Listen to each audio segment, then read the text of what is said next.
Meski kepastian pelaksanaan ibadah haji belum ada, Menteri Agama mengusulkan ongkos naik haji tahun 2022 naik menjadi 45 juta rupiah. Menurut Menteri, kenaikan disebabkan tuntutan protokol kesehatan selama masa pandemi.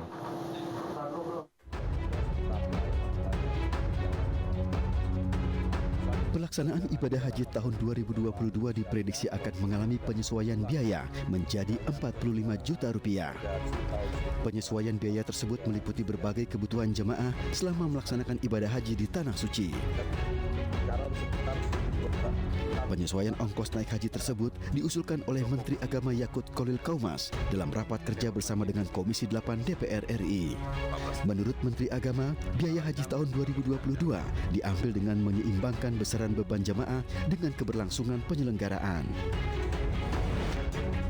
Pimpinan dan anggota Komisi 8 kami hormati. Untuk anggaran operasional haji tahun 1443 Hijriah 2022 Masehi, kami telah menyampaikan usulan biaya penyelenggaraan ibadah haji. Saya hormati pimpinan komisi, Pak Menteri dan Dirjen Haji. Saya kira hari ini kita hanya mendengarkan usulan dari pemerintah dalam rangka biaya perjalanan haji. Jadi untuk teknis barangkali nanti kita bahas di panja.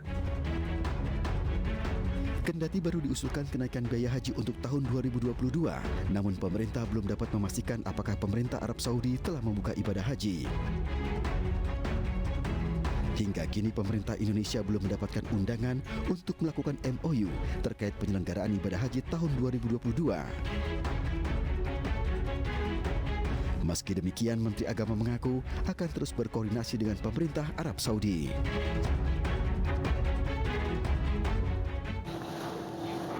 Terkait dengan kenaikan ongkos naik haji tersebut, kita akan berbincang dengan Direktur Pengelolaan Dana Haji Kementerian Agama, Jaja Jailani.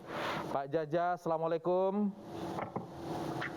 Waalaikumsalam warahmatullahi wabarakatuh. Bagaimana sehat, Mas? Alhamdulillah sehat. Pak Jaja, itu kan baru diusulkan. Biasanya prosedur lanjutannya seperti apa sampai kemudian menjadi ketetapan? Terima kasih. Yang pertama, di dalam penyelenggaraan haji kita berpedoman kepada Undang-Undang 34 dan PP nomor 5 Mas, tentang pengelolaan keuangan ini. Di mana di dalam setelah pemerintah mengajukan pembahasan penyelenggaraan ibadah haji, penyelenggaraan ibadah haji, maka ke DPR tentunya akan membentuk panja, dan alhamdulillah panja sudah dibentuk, dan insya Allah nanti tidak akan dibahas dalam panja BP tahun 2022. Oke. Itu, Mas. Jika dibandingkan angka tahun lalu itu hanya naik 1 juta, tapi dibanding dengan angka tahun 2020 sebelum masa pandemi kenaikannya hampir 10 juta. Kenapa range-nya jauh sekali? Di tahun 2020 dan tahun 2022 ini memang ada yang membedakan, di mana di tahun 2020 belum ada prosedur kesehatan, dan di tahun 2022 ini ada prosedur kesehatan atau prokes.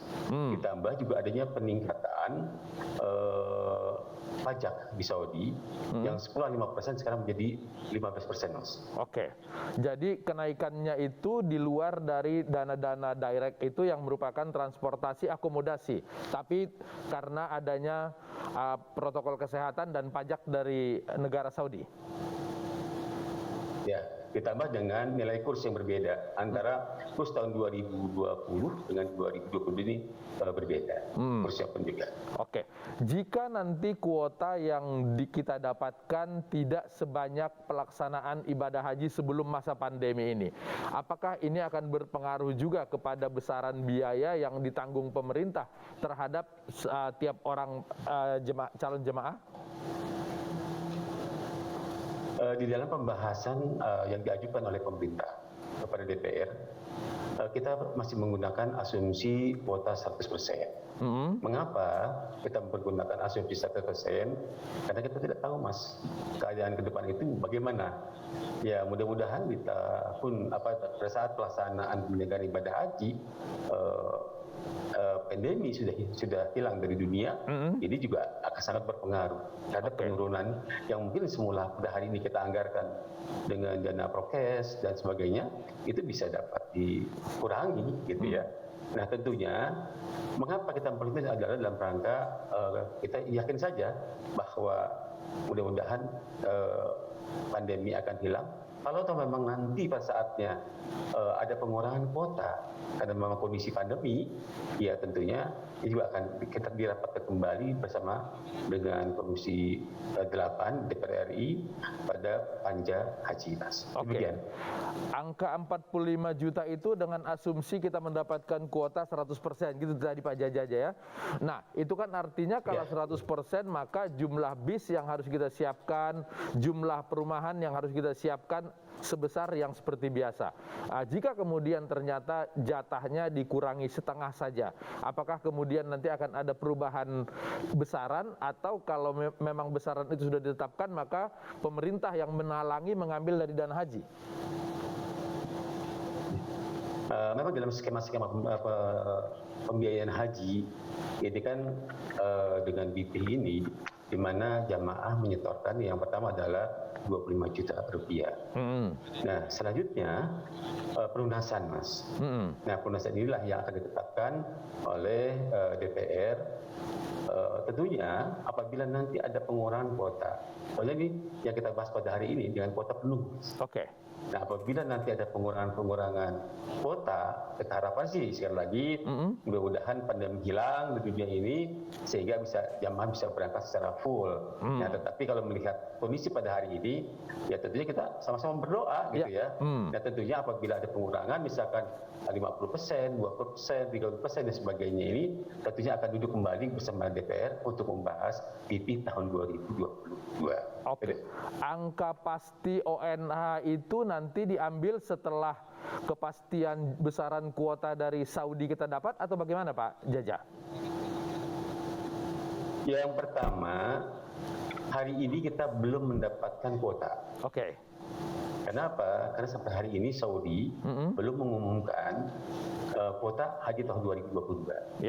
Hal ini bukan hanya Indonesia, tetapi seluruh dunia, Mas. Jadi kita harus menunggu pemerintah Saudi berkaitan dengan berapa kuota tahun 2022. Nah, selanjutnya tentunya sekali lagi ya, saya mohon dengan sangat gitu ya, sama-sama kita seluruh bangsa Indonesia sama-sama berdoa semoga pandemi ini hilang lah, Mas. Apabila pandemi hilang, tentunya kita akan mengurangi anggaran bibit tahun 2022 ini. Pak Jaja, kita kan sudah 2 tahun 2 round kita tidak mengirimkan haji ke sana, sementara sebelumnya pun daftar tunggu kita sudah sangat banyak. Nanti bagaimana pengelolaan, siapa yang berpeluang berangkat duluan, kalau ternyata kuotanya terkurangi, siapa yang bisa mendapat prioritas? Nah, untuk keberangkatan haji tahun 2022, yang menjadi prioritas adalah jamaah haji yang gagal berangkat tahun 2020. Nah, tentunya kita berharap nih, tentunya juga dengan ketentuan bahwa jamaah haji telah mengikuti prokes, Mas. Misalkan sudah 2 kali suntik, dan sekarang sudah ada imbauan dari pemerintah agar para calon jamaah haji atau masyarakat Indonesia untuk segera booster. Nah, tentunya dengan dia melunasi dalam keadaan yang sehat dan telah terpenuhi prokesnya, jamaah inilah dan di kuota tahun 2020 yang tidak berangkat dapat diberangkatkan sesuai dengan kuota yang diberikan oleh Saudi. Seberapa optimis kita bahwa tahun ini akan ada pelaksanaan ibadah haji secara besar yang utuh seperti sebelum ada pandemi, Pak Jaja? Melihat dari perkembangan Saudi pada hari ini, angka perkembangan virus corona di Saudi terkendali.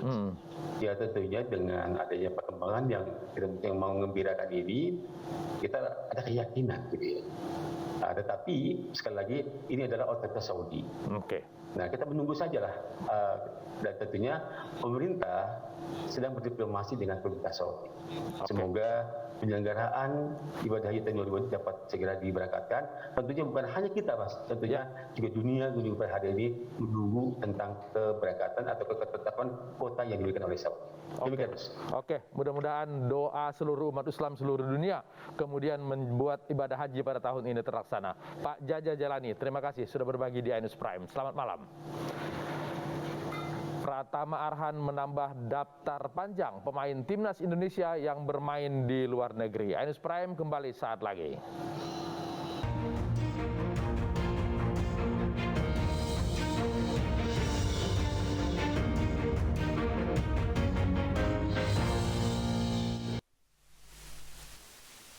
Demam bisa terjadi kapan